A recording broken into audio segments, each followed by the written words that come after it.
Thank you for listening to We Have Ways of Making You Talk. Sign up to our Patreon to receive bonus content, live streams, and our weekly newsletter with money off books and museum visits as well, plus early access to all live show tickets. That's patreon.com/wehaveways.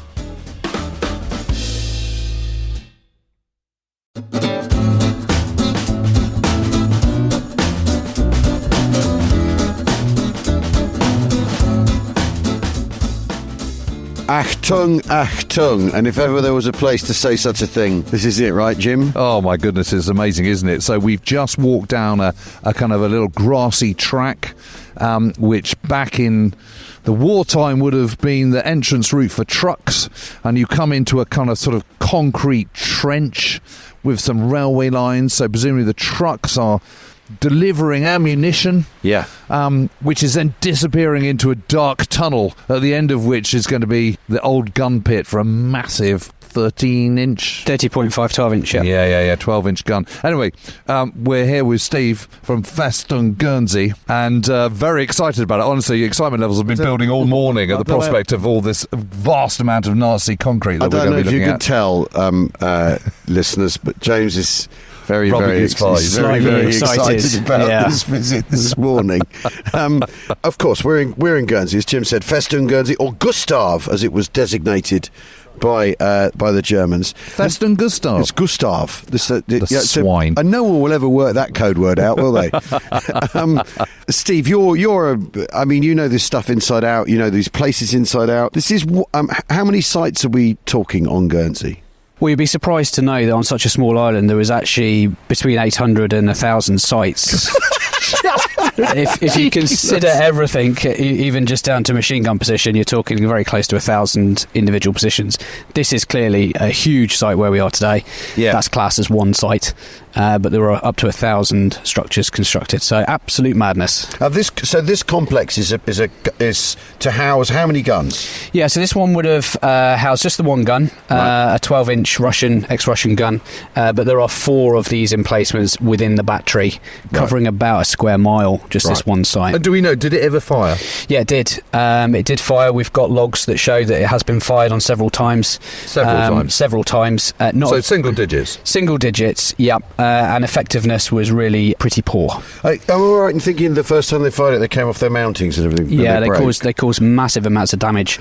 In fact, I believe 3 of the guns were actually decommissioned because of that incident. They only actually had 1 active gun at the time, so they had to get spares. I'm not going to lie. I mean, just looking at the entranceway here, it's quite a lot of effort for a gun that doesn't work. The important thing to remember is this has come right from the top, hasn't it? Yes, absolutely. Guernsey literally has the Führer's fingerprints on it in this regard. Indeed, yeah. Right. They were told to create an island fortress, in essence, directly from Hitler. And this is the example here, is the biggest in the Channel Islands. Wow.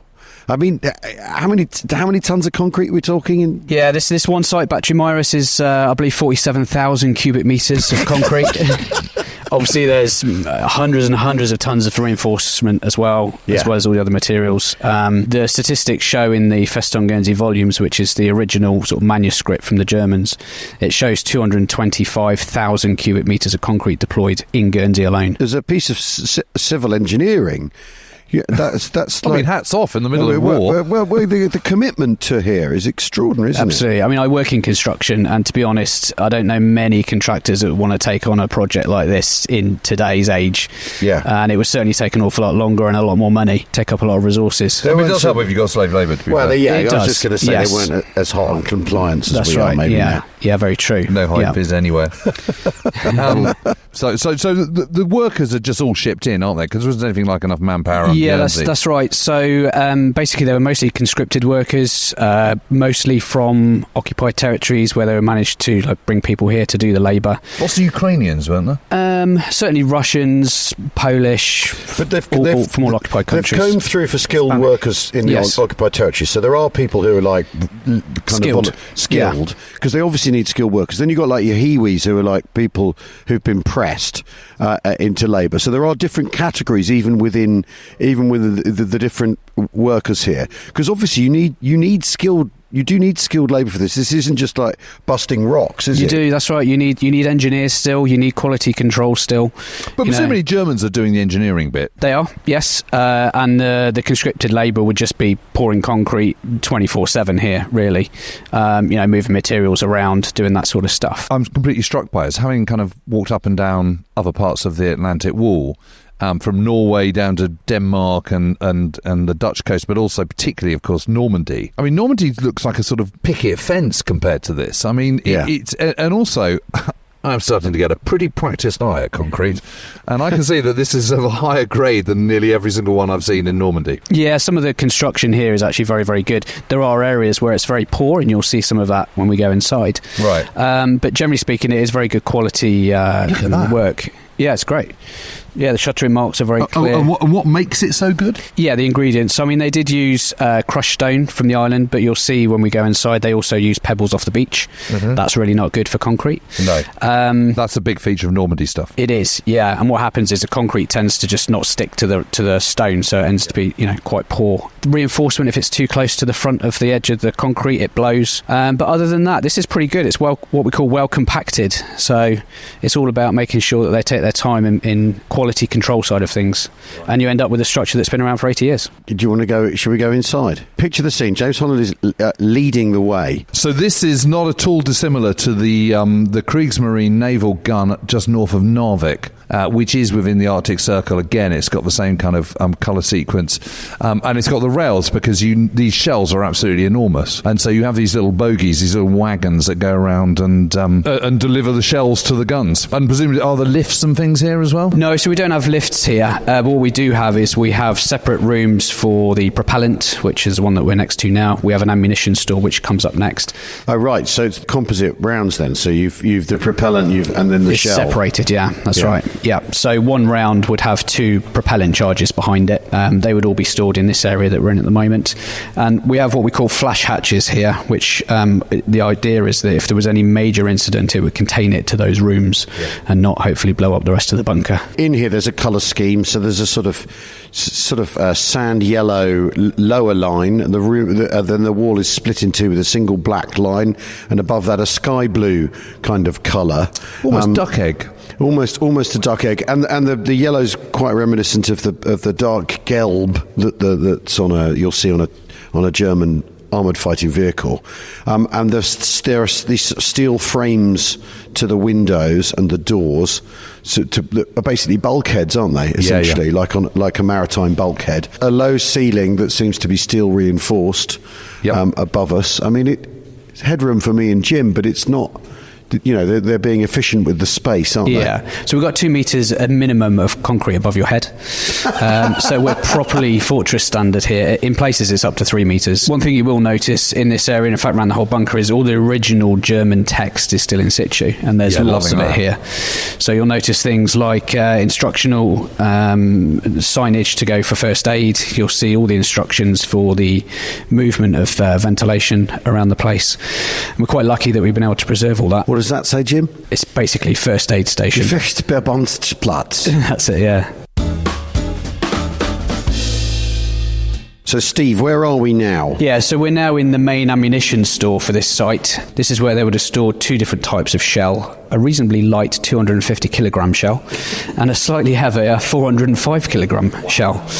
It's 2 different types. They had up to 1,000 rounds available to them, which would have been stored both in here and in a separate ammunition bunker, which is just up the road. So we're looking at. It looks like a sort of a railway line hanging from the roof, and what you have is you have pulleys and chains, and you can hoist up the shells. And then we're looking at a kind of sort of aperture. They have a little sort of like a sort of bucket, lower the shell into, and that then tips it into the bogey, which is on the rails on the other side. Yeah. So there would have been the flash hatch, as we call it, would have folded down on the outside directly onto the top of the trolley that would take it to the gun, and a similar thing on the inside with a table, which the grab would have just grabbed the shell off of.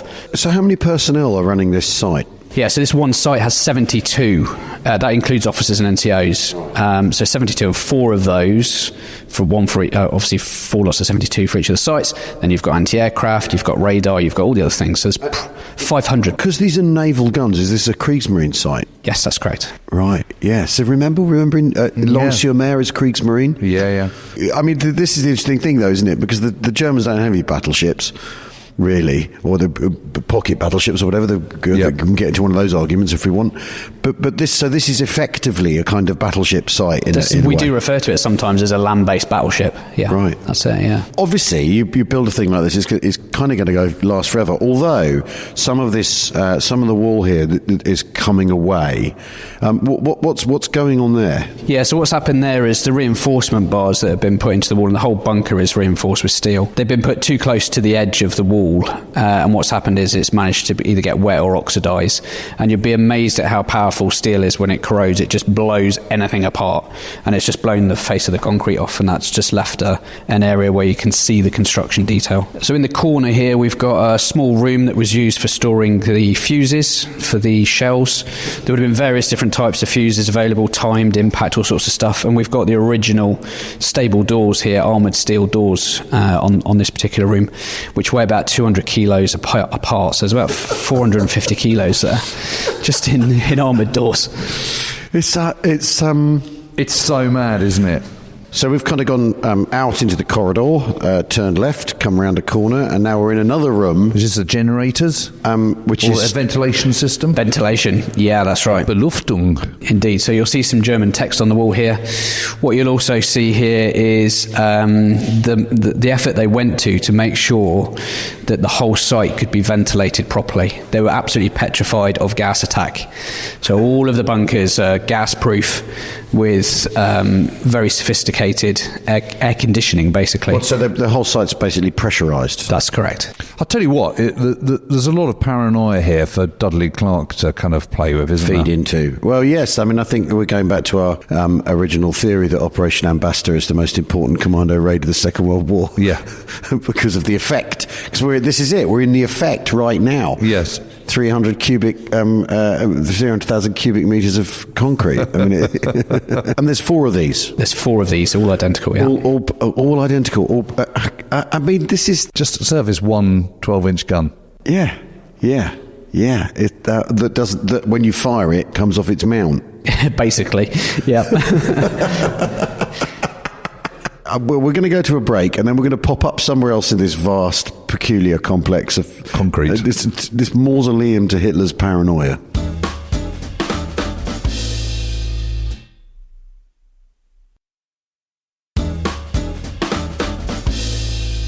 So we've moved into the accommodation area for the troops, and there's these little stencils on the wall, little sort of fir trees to remind them of the pine forests of the Reichswald home, presumably. But I'll tell you what it reminded me of. It's reminding me of that bunker down in southern Tunisia. Do you remember me telling you about this, where they have... I was looking in this bunker, and it was known as Rommel's bunker, but actually I don't think it was particularly, maybe just for a minute. In there was a pencil sketch on the wall of the Burkhoff. And mountains behind and everything, so it's just kind of sort of decorating the walls. But it's amazing to see this. We're very lucky, actually. Some of our other bunkers have got amazing artwork in. Absolutely amazing. There was obviously a very talented soldier that could draw properly, and there's some fantastic sort of frescoes and stuff in some of these sites. They're absolutely phenomenal. So this is effectively like sort of creating wallpaper, sort of little stencils on the wall, and then you've got. Did you say there's timber panelling below? Oh, yeah, right. just in the crew area, and that absorbs sound and just makes it feel a bit warmer and that sort of stuff. Stencils above, because I mean you can hear on our microphones, I'm sure, the echo in here, and you would want to calm that down, wouldn't you? Because it would be an oppressive place to be. I mean, it is an oppressive place to be. It is. Let's face it. So we've come from the gunnery part at at the front through where the plant is, and now we're deep underground. You can't see this from above at all. No. Well, that's right. No, yeah. but that isn't to say the Allies don't know where it is. No. Well, that was interesting because we've just come from where there's some photos and stuff of it being constructed, and you can see this aerial photograph taken by an RAF photo reconnaissance squadron. And there it is, the whole site. So they're Very just obvious. charting it, the progress of this. Yeah. They know exactly what's going on. So, Steve, what's this here? Yeah, so there's another stencil here with German text. It's all original, and it says Achtung, Fremdhut mit. Now, if you translate that literally, it's attention, the enemy is listening. Careless talk costs lives. Absolutely, and just below that stencil there would have been the original telephone. Oh, yes, you can see the outline of it. Yeah, and what happened is they were still using part of the civilian network, the telephone network. They just tapped into it.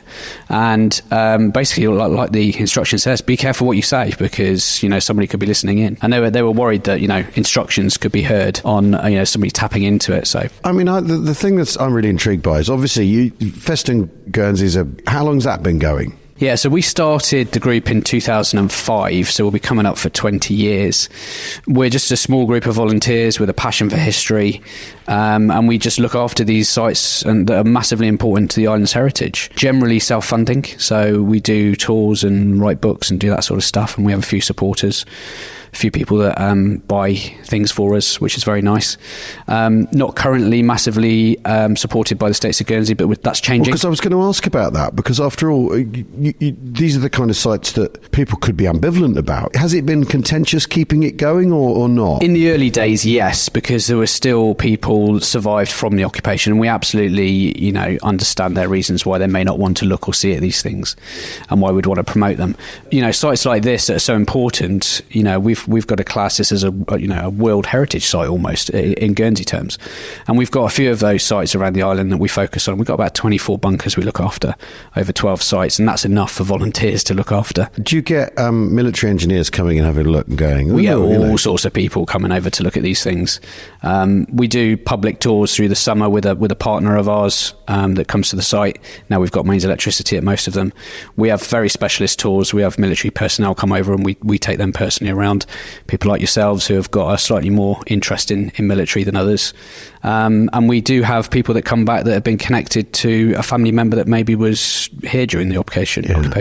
Well, yes, because, I mean, loads of Germans were rotated to the Channel Islands for a start, so... We're looking down two big long corridors. I mean, where are they heading? So to one side we've got... Another door on its side. A few doors here. So we've got the officer's room in front of me. To my right is the toilet block. Fairly basic room, but at the end of the day he gets his own private quarters. It could potentially have been converted into more crew space if they needed it. You'll see when we go into the main crew accommodation, it's basically bunks. What happened is, you see, there was a lot of timber in this particular site, but after the war, the locals came in and stripped it because it was perfect for fuel, obviously. And they had just gone through 5 years of absolute hardship of having nothing. So they just came in and stripped it, and that's why it's so bare. So we're now in the toilet block. So 72 men would have shared this facility. So been a bit of a queue in the morning. I think there's 10 sinks and half a dozen toilets and urinals. Pretty bleak in here, but this is... What do the Allies know about the guns here? Well, certainly the aerial reconnaissance would have been a major part of that. They'd have seen that arriving probably at the harbour and coming up to the site. I think they could probably have worked out quite easily just from measuring the sort of the area that's been, you know, scraped back here and the construction happening, that they could probably work out roughly what size gun's going to come in here. Locals talked about it a lot, obviously. They'd have seen them arriving and coming up to site. There was a kind of underground secret news that happened, and they would have talked, you know, much about that. You know, maybe some intelligence got out, who knows. But the Navy did send ships in to be shot at to figure out the range of the guns, which after all, I mean, you know, are we just saying, imagine being the bloke from Hanover in a concrete cube here, but imagine being that you know, naval officers told, right, okay, sail to Guernsey and see whether they can hit you. I mean...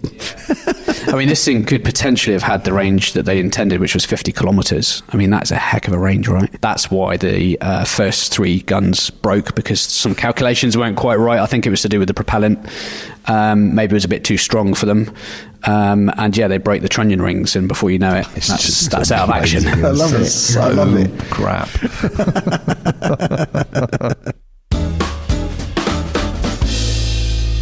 So we're in quite a large chamber, this, with a high ceiling, actually. That's one of the interesting things about it. So where are we, Steve? So this is the main generator room. 3 diesel-powered generators in here to power the whole site. As you say, slightly higher ceilings, probably close to 3 metres. And we've got a couple of very, very interesting pieces of artwork on the wall. Well, it's an anchor, so it's the Kriegsmarine, isn't it? Yeah, that's right, yeah. So, and it says, Wir fahren gegen England.